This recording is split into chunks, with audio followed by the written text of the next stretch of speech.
جب نواز شریف سٹیج پر آ جائیں گے تو پھر صرف نواز شریف کی تقریر ہوگی اور کسی کی تقریر نہیں ہوگی کہ ان کی بیگم سچ بول رہی ہیں یا فاروق حبیب سچ بول رہے ہیں۔ استحکام میں پاکستان پارٹی پاکستان تحریک انصاف کا ڈسٹ بن ہے اور فاروق حبیب کو بھی اس ڈسٹ بن میں پھینک دیا گیا ہے۔ ان کی آج آئی پی پی میں بڑی تھرڈ کلاس شمولیت ہوئی ہے، چھتر کھا کے آئے ہیں۔ یہ وہی روحانی لوگ ہیں جنہوں نے انہیں سمجھایا ہے کہ بھائی فوراً استحکام پاکستان پارٹی کی ڈسٹ بن میں چھلانگ لگا دو۔ السلام علیکم، میں ہوں صوبیہ اشرف اور آپ دیکھ رہے ہیں پروگرام اندر کی بات مزمل سونورتی کے ساتھ۔ نواز شریف کی واپسی کے حوالے سے ان کی بھرپور استقبال کی تیاریاں تو زور و شور سے جاری ہیں، مگر نواز شریف کی واپسی کا مکمل پلان کیا ہے؟ وہ لاہور میں پہلے جو ہے وہ آئیں گے یا پھر اسلام آباد میں لینڈ کریں گے؟ اسی حوالے سے آج ہم اندر کی بات جانیں گے مزمل صاحب سے۔ السلام علیکم مزمل صاحب۔ السلام علیکم صوبیہ، کیا حال ہے؟ ٹھیک ٹھاک ہیں؟ اللہ کا شکر ہے مزمل صاحب۔ مزمل صاحب، جیسے ہی نواز شریف کی واپسی کے دن قریب آ رہے ہیں، کچھ حالات بھی معاشی بہتر ہو رہے ہیں، اور دوسرا یہ بتائیں کہ نواز شریف کی واپسی کا مکمل پلان کیا ہے؟ دیکھیں، نواز شریف جو ہے وہ 21 تاریخ کو صبح 8 بجے دبئی سے چلیں گے ایک چارٹرڈ فلائٹ پہ، جو فلائی دبئی سے جہاز کرائے پہ لیا گیا ہے، اور 150 لوگوں کی جگہ ہے اس جہاز میں۔ تو اپنے 150 ساتھیوں کے ساتھ وہ دبئی سے چلیں گے، لیکن انہوں نے کرنا تو مینار پاکستان جلسے سے خطاب ہے، لیکن وہ پہلے اسلام آباد رکیں گے۔ انہوں نے حفاظتی ضمانت اسلام آباد ہائی کورٹ سے لینی ہے، اور ان کو اس کے لیے قانونی ضرورت کے لیے پہلے اسلام آباد لینڈ کرنا ضروری ہے۔ اگر وہ لاہور ہائی کورٹ سے ضمانت لیں تو پھر ان کے لیے لاہور لینڈ کرنا ہے، اور اگر انہوں نے اسلام آباد ہائی کورٹ سے ضمانت لینی ہے تو ان کے لیے پہلے اسلام آباد لینڈ کرنا ضروری ہے ان کے وکلاء کے مطابق۔ تو وہ پہلے اسلام آباد لینڈ کریں گے، وہاں سے صبح 8 بجے چلیں گے، وہ پاکستانی 9 بجے ہوں گے، کوئی 11-12 بجے کے قریب وہ اسلام آباد لینڈ کریں گے، اور اس کے بعد وہ وہاں اپنے وکلاء سے ملیں گے۔ اگر ان کو عدالت جانے کی ضرورت ہوئی تو عدالت جائیں گے، اگر وہیں پہ ضمانتی میں چل کے سائن ہو گئے تو وہ ایئرپورٹ پہ ہی ضمانتی میں چل کے سائن کر دیں گے۔ اس کے بعد وہ وہاں سے دوبارہ روانہ ہوں گے اسلام آباد سے، اور شام 4 بجے کے قریب، 4:15 بجے کے قریب ان کی لاہور میں لینڈنگ ایکسپیکٹڈ ہے، جس کے بعد وہ 6 بجے وہاں سے ایئرپورٹ مینار پاکستان پہنچیں گے۔ تو 4:15 لینڈ کریں گے لاہور ایئرپورٹ پہ، اور پھر وہاں سے وہ ان کے سارے ساتھی جو ہیں وہ مینار پاکستان جائیں گے۔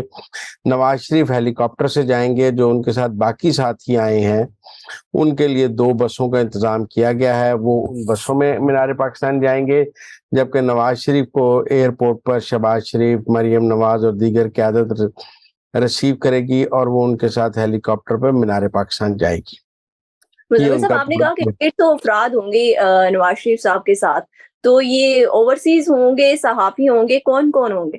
کس کس کمیونٹی سے ہوں گے؟ اس میں کوئی 19-20 صحافی ہیں، باقی ان کے جو ہیں وہ پارٹی کے لوگ ہیں جو اوورسیز ہیں، پاکستان سے بھی کچھ جا رہے ہیں، تو وہ ان کے ساتھی ہیں جو ان کے ساتھ ٹریول کر رہے ہیں۔ وہ ایک list P M L N نے بنائی ہے، اس میں کوئی مرکزی لیڈر نہیں ہے، اس میں کچھ لندن کے دوست ہیں، کچھ دبئی کے ان کے کارکن ہیں، اور کچھ ادھر پاکستان سے گئے ہیں، لیکن ساری مرکزی لیڈرشپ، بی کلاس لیڈرشپ کو پاکستان میں لاہور میں رہنے کے لیے کہا گیا ہے، کسی کو اس جہاز میں سفر نہیں کرایا جا رہا۔ بہت ہی ان نون سے لوگ ہیں جو ان کے ساتھ ٹریول کر رہے ہیں۔ تو مزمل صاحب، نواز شریف کے آنے سے پہلے کراؤڈ کو انگیج کرنے کے لیے تقاریر کے لیے کیا پلان بنایا گیا ہے؟ سانگز ہیں، کچھ تقریر ہیں، لیکن جب نواز شریف سٹیج پر آ جائیں گے تو پھر صرف نواز شریف کی تقریر ہوگی اور کسی کی تقریر نہیں ہوگی۔ اس سے پہلے پنڈال میں مختلف لوگ تقریر کریں گے، لیکن جب نواز شریف آ جائیں گے تو پھر صرف ایک تقریر ہوگی، اور وہ نواز شریف کی ہوگی، اور وہ کوئی 1.5-2 گھنٹے کا خطاب ہوگا۔ صحیح ہو گیا۔ مزمل صاحب، بیانیے کے حوالے سے بڑی خبریں ہیں کہ مسلم لیگ نون ابھی تک بیانیہ نہیں بنا پا رہی، تو بیانیہ کیا متوقع ہے؟ بیانیہ امید کا ہے جی کہ ہم سارے جو ہیں وہ اگلے مسائل حل کریں گے، وہ چارٹر آف اکانومی پیش کریں گے، مسائل کا حل پیش کریں گے، اور چیزوں کو پاکستان کی کیسے ٹھیک کرنی ہے اس کا حل پیش کریں گے۔ ठीक हो गया। अच्छा मुज़म्मिल साहब, दूसरा आज एक बड़ी अहम डेवलपमेंट और बड़ी अहम खबर जो है वो सामने आई। फरूख हबीब ने आज प्रेस कॉन्फ्रेंस की और पीटीआई को खैरबाद कह दिया और पाकिस्तान इस्तेकाम पाकिस्तान पार्टी को ज्वाइन कर लिया। और चंद ही रोज कबल उनकी अहलिया ने जस्टिस काजी फाइज ईसा को खत लिखा था उनकी बाजियाबी के लिए, और उनकी प्रेस कॉन्फ्रेंस से चंद घंटे कबल ही लाहौर हाई कोर्ट में पंजाब पुलिस रिपोर्ट जमा कराती है कि फरूख हबीब उनको नहीं मिल सके। तो ये चंद घंटे बाद जो है वो इस्तेकाम पाकिस्तान पार्टी के रहनुमाओं को कैसे मिल जाते हैं और कैसे वो पहुंच जाते हैं इस्तेकाम पाकिस्तान के दफ्तर में? ये तो फरूख हबीब की बेगम से पूछे ना, कि उनकी बेगम सच बोल रही हैं या फरूख हबीब सच बोल रहे हैं। क्योंकि फरूख हबीब ने तो कहा है कि मैं खुद ही अंडरग्राउंड था। आप मेरी बात नहीं समझ रहे थे, वो तो रूहानी मशवरे कर रहे थे। बेगम उनकी कुछ और कह रही थी, मियाँ बीवी का लगता है आपस में भी राब्ता नहीं रहा था। लेकिन बहरहाल ये तो ऑन द लाइटर नोट है। फरूख हबीब साहब ने इस्तेकाम पाकिस्तान पार्टी ज्वाइन कर ली है। इस्तेकाम पाकिस्तान पार्टी पाकिस्तान तहरीक इंसाफ का डस्टबिन है, पॉलिटिकल डस्टबिन है। वहां से लोगों को निकाल के इस डस्टबिन में फेंका जा रहा है और फरूख हबीब को भी इस डस्टबिन में फेंक दिया गया है। और मैं समझता हूँ कि फरूख हबीब जो है उन्होंने बहुत देर की आईपीपी ज्वाइन करने में। उनकी आज आईपीपी में बड़ी थर्ड क्लास शमूलियत हुई है। आप देखें, फरूख हबीब ने आईपीपी ज्वाइन की है, ना अलीम खान, ना जहांगीर तरीन, ना कोई मरकजी लीडर। ओन चौधरी और नुमान लंगड़ियाल के साथ बैठ के उन्होंने शमूलियत का ऐलान किया, लिहाजा नहायत ही थर्ड क्लास शमूलियत उन्होंने की है। इसका मतलब है कि इस्तेकाम पाकिस्तान पार्टी ने भी को भी पता है कि वो कोई दिल से हमारे पास नहीं आए, छितर खा के ही आए हैं। तो छितर खा के आने वालों की जो इज्जत की जाती है, आईपीपी ने भी उनकी वही इज्जत की है कि ओन चौधरी और नुमान लंगड़ियाल के साथ बैठ के शामिल करा दिया है। उनकी तो जहांगीर तरीन से मुलाकात की फोटो भी नहीं आई अभी तक, और अलीम खान से, ना उन्होंने उनको पार्टी में वेलकम कहा है। तो मेरे ख्याल में फरूख हबीब जो है वो अपने अंजाम को पहुंच गए हैं। उनका आईपीपी में भी कोई फ्यूचर नहीं, उनका पीटीआई में भी कोई फ्यूचर नहीं। उनकी पॉलिटिकल इनिंग जो है वो एक किस्म की इख्तिताम पजीर हो गई है। वो अब इमरान खान के खिलाफ गुफ्तगू करके फयाजुल हसन चौहान, फिरदौस आशिक अवान की तरह अपनी कोशिश करेंगे इम्पोर्टेंस बनाने की, लेकिन वो जगह भी आईपीपी में फिल हो चुकी हैं। अब उनकी शायद वो जगह भी वहां पर नहीं है। मुज़म्मिल साहब, उन्होंने ये भी कहा है कि इस्तेकाम पाकिस्तान पार्टी को ज्वाइन करने के फैसले में जो है वो कुछ रूहानी लोगों ने जो है वो उनकी मदद की है। तो ये रूहानी लोग कौन है? क्योंकि नवाज शरीफ साहब भी हलाई महलूक कहा करते थे। हाँ, वो जो नजर नहीं आते ना, वो जी, जो जी। नजर नहीं आते, वो जो होते हैं और नजर नहीं आते, और वो जो जब नजर आते हैं तो फिर आपको कुछ नजर नहीं आता। जब वो आपके सामने आते हैं तो आपकी आंखें बंद हो जाती हैं, और जब आपकी आंखें खुलती हैं तो वो गायब हो जाते हैं। ये वही रूहानी लोग हैं जिन्होंने उन्हें समझाया है कि भाई फौरन इस्तेकाम पाकिस्तान पार्टी की डस्टबिन में छलांग लगा दो। तो बहरहाल मैं समझता हूँ कि ये सियासत के जाली पहलवान थे। फरूख हबीब समेत किसी की इज्जत महफूज नहीं थी। बदतमीजी का कल्चर इन्होंने दिया। आज इमरान खान को बुरा भला कहते हैं, ये इनके मुंह से कम गालियां निकलती थी। आज फरूख हबीब के पुराने वीडियोस चल रहे हैं ना, छोड़ेंगे नहीं, फाड़ लाएंगे, मार देंगे। जाली से पहलवान है। इस मुल्क में सियासी कारकुनों ने कोड़े भी खाए हैं, साल हर साल जेलें भी काटी हैं, गायब भी रहे हैं, घर वालों को उनका पता भी नहीं लगा था, किले में रहे हैं, तशद्दुद होता रहा है, लोग माजूर हो गए हैं। लेकिन किसी ने ऐसी प्रेस कॉन्फ्रेंसें और ऐसे इंटरव्यूज नहीं दिए कि इनके अंदर अपने मौकफ पर कायम होने की ताकत ही नहीं थी।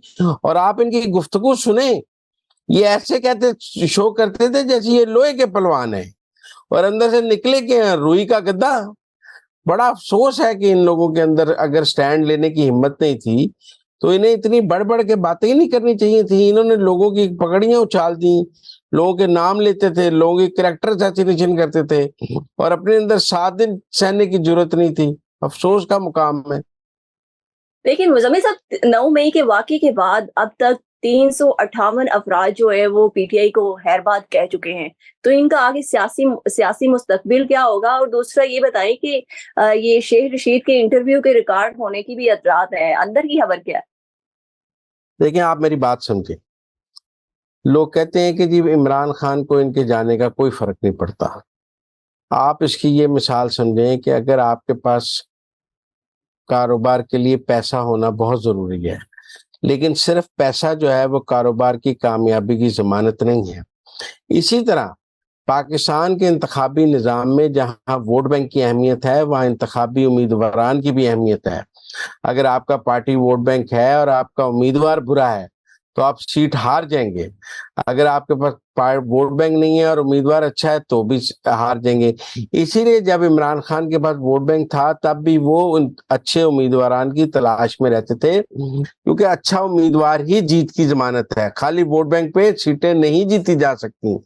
इन सब लोगों के जाने से इमरान खान के पास से अच्छे उम्मीदवार चले गए हैं और अब उनके पास उन सीटों पर उम्मीदवार नहीं है, जिसकी वजह से वो सीटें हार जाएंगे।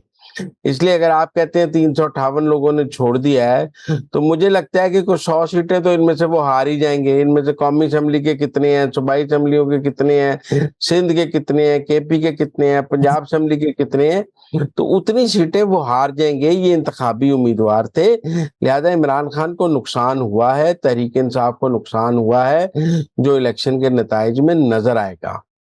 अब जो आपका सवाल है शेख रशीद वाला, तो मुझे नहीं जी जी लगता शेख रशीद भी कोई खड़े रहेंगे। वो भी चूरी खाने वाले मजनू हैं, सारी उम्र एस्टेब्लिशमेंट की गोद में सियासत की है। उन्होंने तो एक दफा सिर्फ जेल काटी है बेनजीर दौर में। उस वक्त भी जो एस्टेब्लिशमेंट थी वो आईजीआई के साथ थी। हम सबको पता है आईजीआई जो एस्टेब्लिशमेंट है वो बेनजीर को निकालना चाहती थी, लिहाजा उन्होंने जेल से किताबें भी लिखी और जेल में उनको सहूलियात भी थी। फिर वो पंजाब की जेल में थे और आप मेरी बात समझे ना, तो कोई ऐसी बुरी हालत में नहीं थे।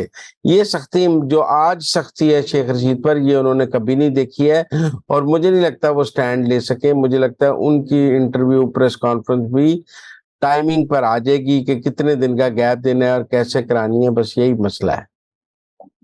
ठीक हो गया। वैसे थैंक यू कहा सो जा रहा मच। है वैसे ये कहा जा रहा है कि शेख रशीद कहते हैं मैं सियासत छोड़ देता हूँ, लेकिन उन्हें कहा जा रहा है ना बच्चा, सियासत नहीं छोड़नी, इस्तेकाम में पाकिस्तान पार्टी में जाना है। इन सब की सजा और वो यही ये है भी कि तो कहते थे कि जेल उनका दूसरा घर है। जेल घर है ना, तो वो जेल में तो नहीं है। जहाँ वो गए हैं वो भी उन्हीं का ही घर है, अपने घर में ही है, आप बेफिक्र रहे। वो खुद ही तो कहते थे मैं गेट नंबर 4 की पैदावार हूँ। ठीक है, thank you so much Muzammil साहब कि आपने हमें अंदर की खबरों से बाखबर किया। इसके साथ ही मुझे इजाज़त है। अल्लाह हाफ़िज़।